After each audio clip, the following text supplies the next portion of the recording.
All right, thank you so much for being here. I know that the lovely weather outside is very appealing, so you're here for an important topic, which is sustainability. We have a really great lineup for you today, but first up is Sean, who has been a great contributor to the Crypto Value Association for many years now. So I will hand it over to Sean from ImpactScope. Thank you. Let's give him a round of applause. Thank you.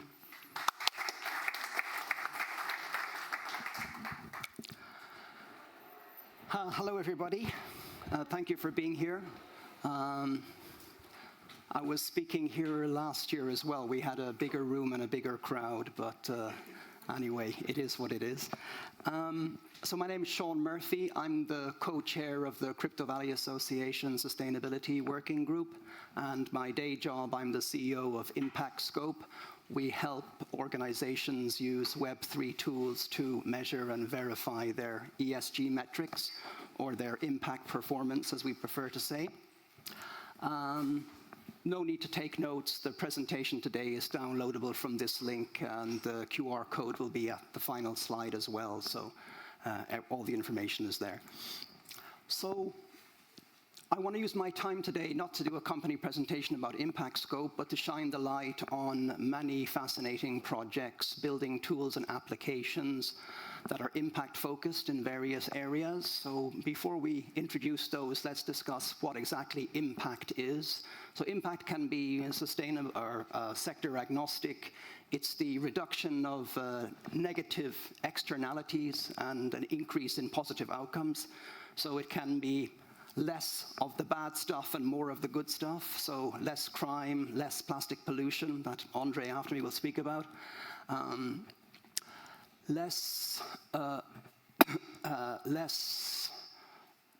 More schools, reductions in crime, increases in access to education, all are examples of impact. So I'm going to quickly go through some projects that I like very much that are impact-focused. This is Glow Dollar. It's a non-profit stablecoin issuer. As you know, stablecoins are a very big business. Currently, the combined market cap of Tether and USDC is $110 billion. When interest rates are high, you can imagine how profitable this business model is. Glow Dollar is a poverty-reducing, non-profit stablecoin issuer. It means it channels 100% of the yield from its treasury to poverty reduction projects through direct payments. So if you change some of your current USDC or Tether to Glow Dollar, you'll be helping lifting individuals out of poverty. If within the next 5 years, Glow Dollar achieves 10% of market of stablecoins, it will lift 1.5 million people out of poverty. Empower from the Cardano funding ecosystem. Mortgages are very difficult to access in certain countries, despite the fact that low-income people, when they borrow money in a community-organized way, have very few or very small or very low default rates. Empower is a lending platform, a yield earning lending platform that channels the yield to affordable housing projects in Mozambique. Landano, another company from the Cardano ecosystem that is tackling the issue of land ownership and property rights, but from a different angle. In Nigeria alone, 30% of the population, of which is 200 million now, have no access to usable land title registry records. So Landano is an organization putting land rights on-chain. Ethic Hub, another darling of the impact investing on-chain space, so turning yield farming into benefits for real farmers. Ethics tokens can be staked in collateral pools. The yield goes to working capital for smallholder farmers in Latin America. Fair Food. There are a lot of organizations involved in a supply chain of products. However, most of them, like IBM Food Trust or Providence.io, are focused on the end consumers or the retailers to make them happy that they know where their food is coming from. I like what Fair Food is doing because they've turned it around. They're focusing on the first block of the supply chain, the smallholder farmer producers, nutmeg, vanilla, coffee. They get the widest view of the entire supply chain. Who exactly is buying their products, who they're selling to, what margins, what markups, where the products end up, which stores, which labels. And smallholder farmers who are sellers receive up to 63% higher yields when they're armed with proper market pricing information. The Learning Economy Foundation, education-focused nonprofit based in Washington, D.C., building amazing tools to imagine what the distributed future of knowledge acquisition and learning will be. Their main prototype product called Learn Card. So if you can try to imagine a completely trustless, universally accepted, online record of a continuous learner's achievements and skill acquisition over time. Any information can be added to it, and for employers or partners, it's a type of dynamic CV living on-chain. Many of you here are here because you're interested at the intersection of crypto, Block3, Web3, sustainability, impact. And maybe you might like to form an impact DAO with some of your friends or colleagues or like-minded individuals. Earth Fund gives you the tools to form your own impact DAO, decentralized autonomous organization with its own governance token in just a few clicks. It's estimated that currently there are over 17,000 active DAOs, and 1.5 million crypto holders have an interest in a DAO. It's estimated also, consensus research report, that more than 1,500 DAOs that are specifically impact-focused DAOs will be active by the end of this year. If you'd like to learn more about impact DAOs, which sectors they're working in, what they're doing, I can recommend Crypto Altruism. It's a blog and podcast that deals not just with impact DAOs, but with any organization building and deploying Web3 tools for social impact. So I spent the first half of my presentation giving examples of organizations and ventures building Web3 tools for social impact. Now I'd like to look at some of the crypto economic building blocks that make this possible. So this is a picture of a murmuration, a wonderful example of self-organized behavior in nature, thousands and thousands of birds without any particular leader or centralized authority, choreographed movement in one direction. So what are the building blocks that can be used for decentralized impact-focused projects? Common Stack has been around for about 6 years, helping decentralized communities build microeconomies around whatever impact area they wish to finance or fund.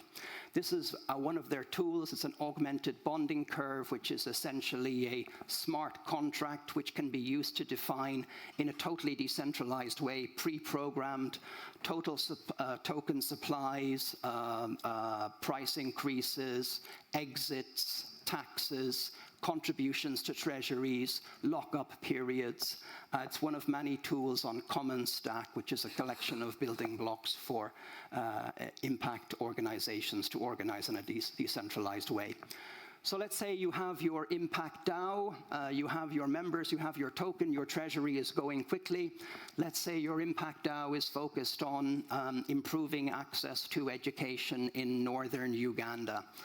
So how do you have lots of proposals from different individuals and organizations offering to build you schools, build buses, provide other services. How do you decide how the treasury funding is going to be used or allocated? Which projects get funded, which projects don't? How can you prevent or disincentivize large token holders from having too much of a voting say? A mechanism which is not a native Web3 mechanism, but it works very well in token ecosystems, is quadratic funding or quadratic voting, where you don't have one wallet, one vote, or one token, one vote. In quadratic funding, you don't want to have large token holders have unlimited voting power. So Quadratic voting works that it's the square root of the number of tokens that you can use to vote with. If you have 1 token, square root of 1, so you can have 1 vote. But if you want to use 100 tokens to vote, you only vote with the square root of 100, which is 10. This is a mechanism used by lots of DAOs and decentralized impact organizations to ensure a greater level of consensus, as is conviction voting, which is a type of real-time approval gauging for projects and proposals. Token holders can assign tokens for snapshot votes to proposals in real time. Some of the tokens can be changed from proposal to proposal. Some of the tokens decay over time. And this is a way of having a real-time dashboard to gauge sentiment around issues. I've spent, how much time do I have left? 2 minutes, great, perfect. I spent maybe too much time talking about the tokenomics. 2 out of 10 or 2 out of 15, Shiraz? 2 out of 15, okay, great. Yeah, I spent too much time talking about the tokenomics models and not enough time talking about impact verification and impact measurement. Because if we believe that impact outcomes can be asset classes, can be tokenized and monetized, then as with all asset classes, there has to be a way to audit this impact, to verify it, to measure it. Without these tools, there can be no impact as an asset class. As many of you maybe know, carbon offsetting has come in for a lot of criticism in recent months due to the fact that the deforestation and reforestation projects are not always audited professionally. A number of companies are emerging with open source decentralized protocols. DMRV stands for Digital or Decentralized Monitoring, Reporting and Verification. Open Forest Protocol is one of them. Last slide, this is my company, ImpactScope. One of the tools we build is real-time impact reporting dashboards, which are connected to on-chain and off-chain oracles and also connected to dynamic NFTs. These are an innovative way for organizations to display their real-time impact achievements. The oracles they're connected to can be off-chain or on-chain, on-site. Verification mechanisms can be built in, photo verification, receipts, payment slips, etc. So that's one example of an impact dashboard using those tools. And that's the end of my time. Do we have time for questions, Shiraz? Go ahead, yes. Sorry, I went over time there, if anyone has a question. Do you have good examples for quadratic voting in projects? Yes, the best example would be Gitcoin. Gitcoin, they probably the biggest champion of quadratic voting. They couple it with what's called quadratic funding.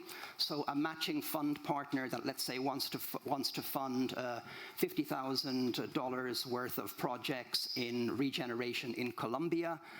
They can open the voting to that, and matching projects will receive matching fund, not based on the amount of funding, but on the individual funders. So in the same system, 10 individuals contributing $10 will have greater sway than one individual putting in 80. Okay, I'll hand over to plastics. Thank you for your time.